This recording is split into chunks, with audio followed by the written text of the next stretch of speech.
Hyundai is celebrating 25 years of being in India.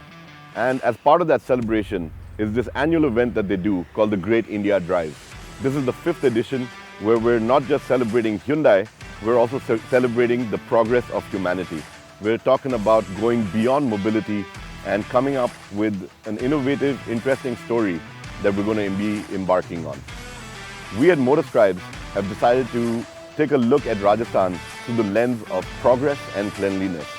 So our drive is going to take us to Bikaner, to a small town called Kheechan, and then back to Sikar. What's our story about? Stay tuned.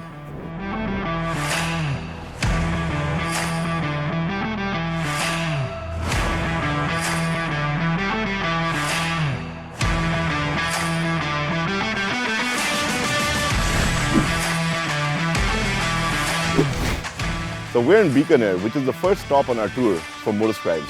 And while we are looking at Rajasthan through the lens of progress and cleanliness, Bikaner is a very interesting city. Founded in 1488 by Rao Bika, who decided not to take on the throne in Jodhpur, but rather set up his own kingdom. He came out to this arid land and said, I'm going to make this place my home. Back then it was known as Bangladesh, and the deal that he had was that he would have to associate his name with the land, and therefore it became Bikaner. Now, when we talk about progress and prosperity, Bikaner lies on the route, the old trading route from Central Asia to Gujarat, and that's what helped this city thrive. Today, Bikaner is known for its sweets. We all love Bikaner Wala, and it's also known for a lot of handicraft items as well. The city of Bikaner is actually built around the famous Junagarh fort. Built in the 16th century, this fort has the record of never being captured despite repeated attempts by attackers. Except for a single day occupancy by Kamran Mirza, who was the second son of Babur, this fort has this outstanding record. It is also incidentally one of the few forts in Rajasthan that is not built on top of a hill. The fort is spread across 5.28 hectares and boasts of a mix of architectural styles. We've seen that Bikaner is a really quaint city. It's neatly laid out. I think the government has done a great job in ensuring that it looks nice and clean as well. So that's something that is a standout feature in a large part of this town. And we've seen that throughout history, it has played a vital role in trade as well as handicrafts. But in more recent times, when we talk about prosperity and progress, the one thing that has facilitated a lot of growth and development in the region is the Indira Gandhi canal. When we speak about progress, when we speak about growth, when we look at going beyond, what we have seen in history is that everything revolves around water. That's right. Great civilizations have been built next to rivers, next to lakes, and what we have here is a project unlike any other. This is a 650-kilometer long canal called the Indira Gandhi Canal, and it was a project that was conceived way back in the day, actually in the early 1940s by an engineer, but it finally got greenlit and in the 70s and completed in the late 80s, early 90s. The Indira Gandhi Canal brings this water from the Sutlej and Beas rivers all the way to the Thar Desert of Rajasthan. 650 kilometers long, it has 422 kilometers that flow through the state of Rajasthan. 7 districts are covered with this, and by bringing water to this arid land, it has helped transform and change the lives of God knows how many people. Farmers obviously being the number one most benefited by having water now delivered to their lands. The Indira Gandhi Canal is the longest canal of India. It starts from the Harike barrage in Harike, a few kilometers below the confluence of the Sutlej and Beas rivers in Punjab. Like I said, it's 650 kilometers long, out of which 422 kilometers flow through the state of Rajasthan. It traverses through 7 districts that include Barmer, Bikaner, Churu, Hanumangarh, Jaisalmer, Jodhpur, and Sri Ganganagar. Incidentally, this canal was first thought of by a hydraulic engineer named Kanwar Sen in the late 1940s, who proposed that the desert land of Bikaner and Jaisalmer could be brought under irrigation from the stored waters of Punjab. Obviously, such a project takes time to get greenlit, and it was not until the late 90s that this project actually was completed. Now, when you do undertake such a large project, there is a lot of criticism that comes with it. There is a lot of people who are skeptics and have shot down the idea of the Indira Gandhi Canal. But having said that, the one thing that you do know is that water is the cornerstone of progress.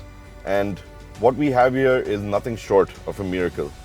To bring water all the way from the hills, from 2 rivers in Punjab, and all the way to the desert of Rajasthan is nothing short of such a miracle. It is one of the most ambitious development projects, not just in India, but in the world. And to see it having changed the landscape of Rajasthan is really what progress stands for. With Bikaner behind us, we're back in our trusty steed, the Hyundai Alcazar, making our way down some exceptional roads towards a small town called Kheechan on the outskirts of Falodi. Over there, we're going to be catching up with a progressive farmer, and we're also going to witness the impact of water coming to an arid region and how it can transform lives.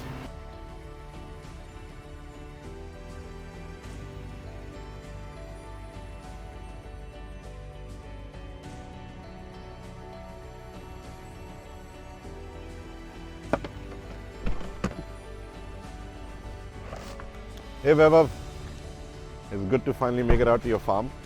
Hey buddy. Thank you for being on the show and pleasure.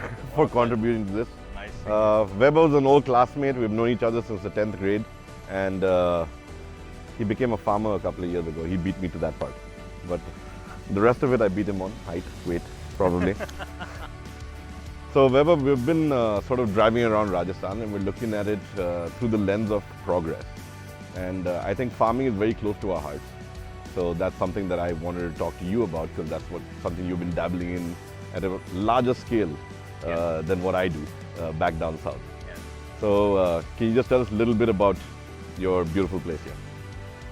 Sure. So this farm we started, say, in around 2014 and 2015. That's when we started the plantation.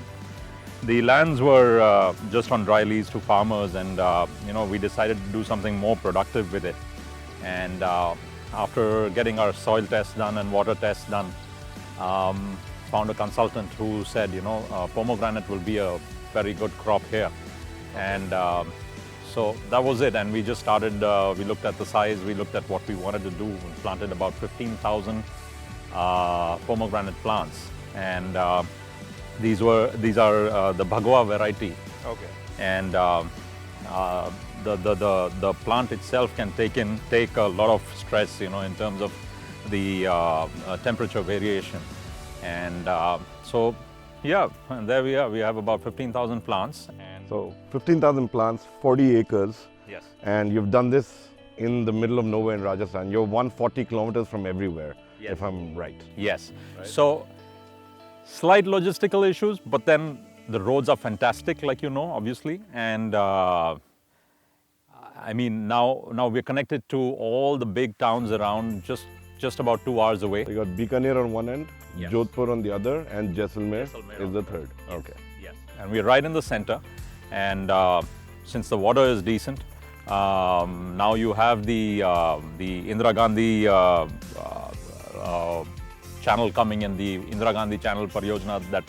That's what they're doing. They've got good water to our village as well. Okay. Which, yes, definitely is a sign of progress, and it was needed by this village. And yeah, we have good water and good soil, and that's how this plant survives. It needs good water, good soil, and good climatic conditions. But when we're talking about good water, good soil, and good climatic conditions, farming is all about challenges. So while the water has come in from the Satluj and the Bias rivers all the way to Rajasthan, you do have to be careful about it. So what have you done to ensure that you are very responsible with the way you use water on your land? So this entire project, we have used double lateral drip irrigation system, and if you see, we drip irrigate it, so you won't see water spillage anywhere.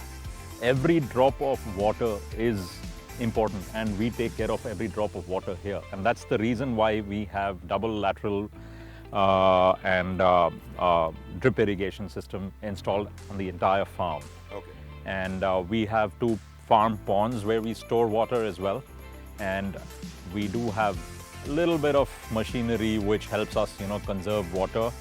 And we do a lot of other things as well with water. We have certain machines which help us reduce the evaporation and reduce certain other losses of water. We do water harvesting, rainwater harvesting as well. And yes, so these are the measures we do take to help good water management. So all in all, what we have here is that you've been able to take a piece of land, pretty much arid land, Yes. and convert it into, would you say, a profitable venture? Definitely, definitely profitable, because we worked with this for about 3 to 4 years, learned how we could handle a 15,000 plantation, pomegranate plantation, and we have done up the second one now. Okay. And which is a little bit more advanced in every kind of technology. We do have a Israeli filter system over there. Okay. And we control all the water that is going to every plant from the filter room.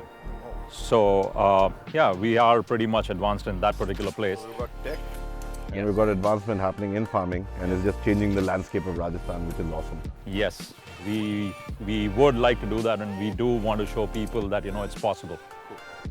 Well, thanks, Weber, for the insights. I think walking around your farm and checking out all that you do over here is really cool.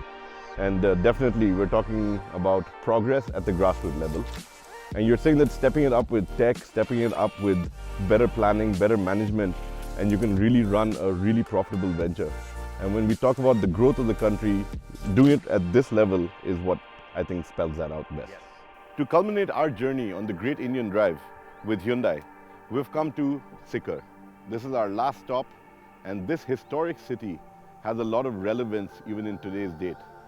When we talk about the Swachh Sarvekshan Awards of 2020, Sikar was rated as the cleanest city in Rajasthan with a population under 10 lakhs. Driving around this town, we have seen that it has been cleaned up a lot, and it's really good to see that this level of progress is taking place not just in our metros, but the small towns as well. No doubt this journey has been about progress and cleanliness in Rajasthan.